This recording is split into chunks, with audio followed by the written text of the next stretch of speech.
Oke, halo Sobat Trigama Edutainment. Kali ini kita akan melanjutkan pembahasan mengenai soal PPPK di tahap yang ketiga untuk formasi guru SD di seri belajar yang kelima. Kita akan fokuskan pembahasan di video kali ini untuk matematika.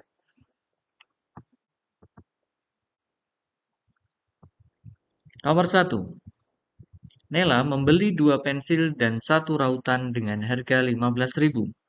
Hari berikutnya, ia membeli 1 pensil dan 2 rautan dengan harga 12.000.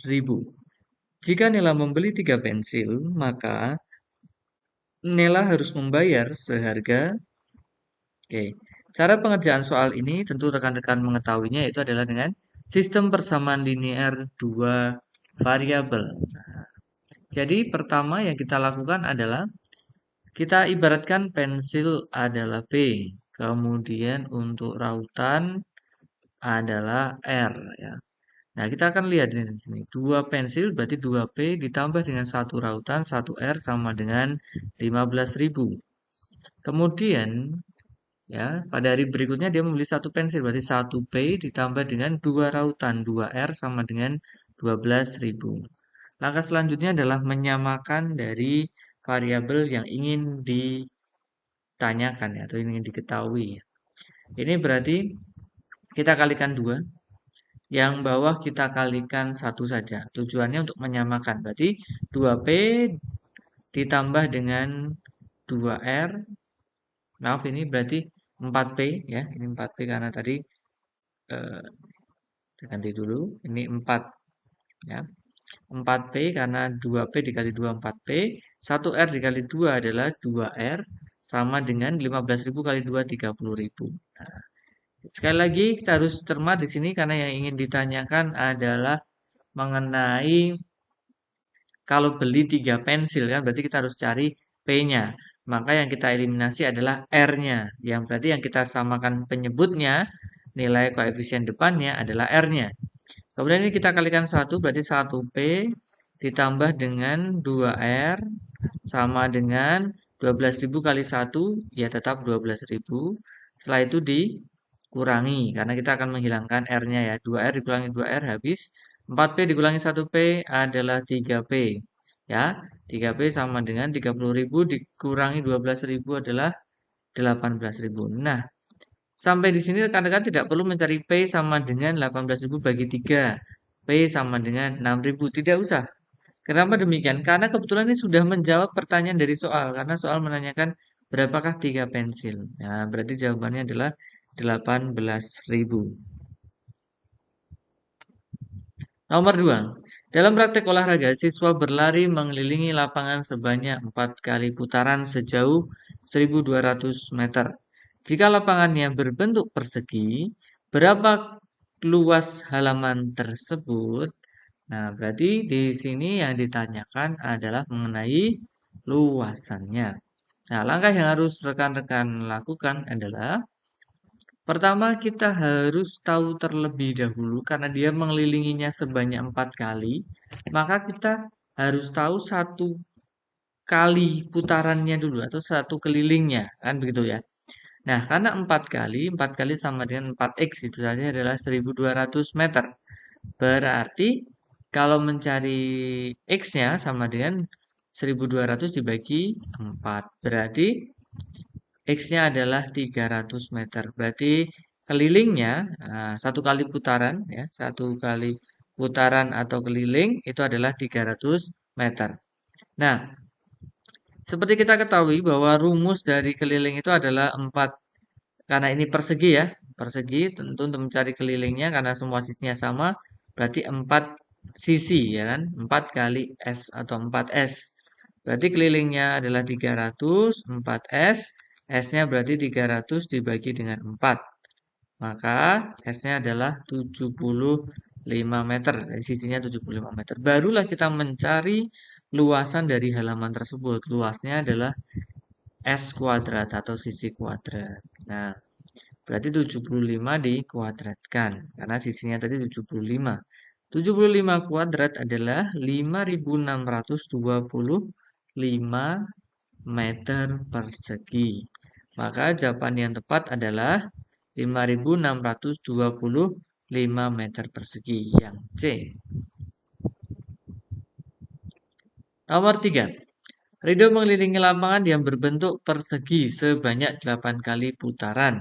Luas lapangannya adalah 6.400 meter persegi. Berapa jauh Ridho mengelilingi lapangan? Nah, ini konsepnya itu kan sebenarnya adalah berkebalikan dari soal sebelumnya.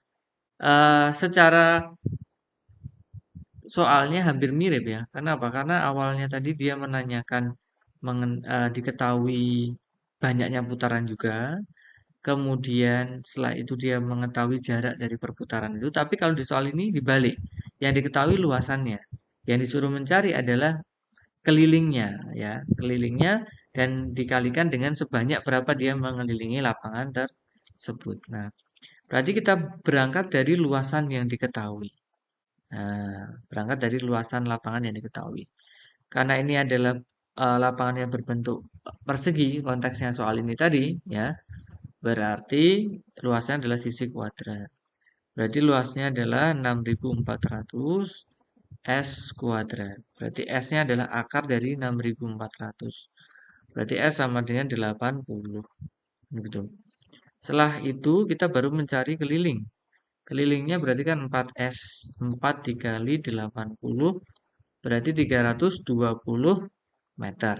Itu satu keliling. Ya, satu keliling atau kita bisa menyebutnya adalah satu putaran.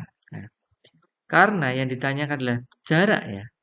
Jaraknya berarti kan berapa banyaknya dia mengelilingi. Karena mengelilingnya dari 8 kali berarti 8 dikali kelilingnya.